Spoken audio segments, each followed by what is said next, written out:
What's up, everyone? It's Doug here with Retro Geek Gaming, bringing you a video discussion for the day. Now, I wanted to talk about this really a couple of days ago. It was revealed, but as usual, life keeps me busy and all that jazz, to where I didn't really get a chance to get around to it. So today we're going to talk about it, and you're welcome to put your thoughts on it in the comments below if you like. But we're going to talk about the Xbox One Scorpio, Project Scorpio, whatever you want to call it. It was revealed, and I like the fact that they let Digital Foundry take a look at it and get their hands on it and talk about it and hype it up, rather than we get an official reveal of it and it's just a bunch of Xbox execs tooting their own horns and talking about it. I think that's a little bit better. That's a little bit more trusted for me. I like that, but. So I'm not going to go into all the details about what it does and all that stuff. I'm sure that we're all capable by now of knowing exactly what it is. It's most of the stuff that's already been rumored that it's going to do, like true 4K, 6 teraflops and all that jazz. Again, not going to go into every single detail, but it does sound like it's a very powerful system. So powerful, in fact, that it's brought up the same concern for me that I've heard others express, and that I myself have expressed in a previous video. That if it is so powerful, is it really just a next-gen system that Xbox is just sort of using, for Xbox One games, so that way they don't make people feel like they're being left out? I mean, granted, it is truly going to be like for the elite, I guess. The people that want the absolute best specs possible from the system, the most dedicated Xbox Live players and all that stuff, so that way they have the most powerful system that they can to run the games as smooth as butter when they're online and stuff like that. But here's my thing. What was it that was in the Xbox One? Like 1.5 teraflops or something like that? 2 teraflops? I don't know. But this thing has 6. So it's way more powerful than the original Xbox One.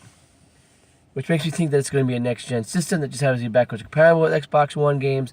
And they're not going to say that just to make people that have an Xbox One, the original Xbox One like me, don't make us feel like we're being left in the dark. But I can't help but feel like it's going to get to a point to where, because again, money talks, money is the most important factor in all this, that's going to get to a point to where, sure, they may do like the PS4 Pro, and they may come out with games that optimize it best and all that stuff, and all the games get some kind of a boost in performance somewhere.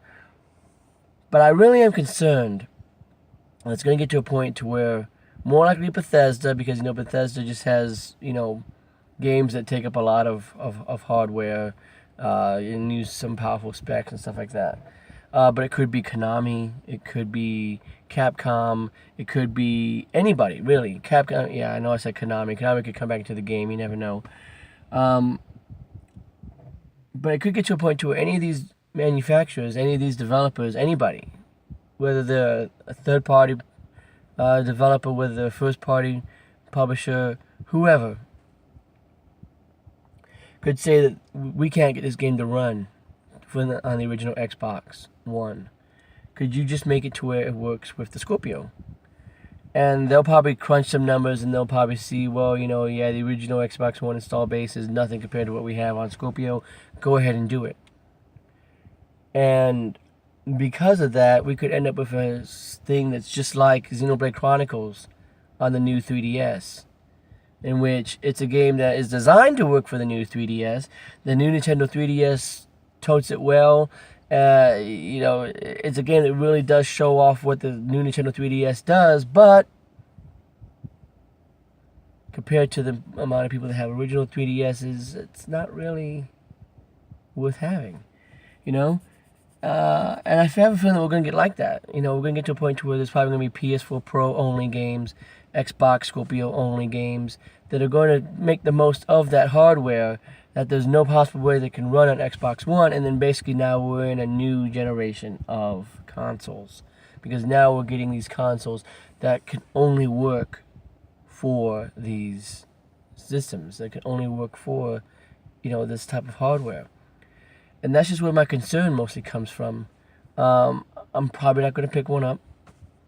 Mostly because I already have an Xbox One, and the Xbox One's capable of doing everything that I want it to do. It plays the games that I want. It uses the same controller, the same online. It does everything that I want an Xbox to do. So I don't see the point in buying a Scorpio just to do it a little bit better when I'm able to already do it on my Xbox One. And this is really just going to depend upon where they go with it. Because if in a year or two we get Xbox Scorpio only games, well then I'm going to have to break down and buy a Scorpio, aren't I? But we might as well just go ahead and just say that's a whole new console generation at that point, which is what I kind of said with the Switch. I felt like the Switch and the Scorpio were going to be ushering in new console generations and all that stuff. And you know what?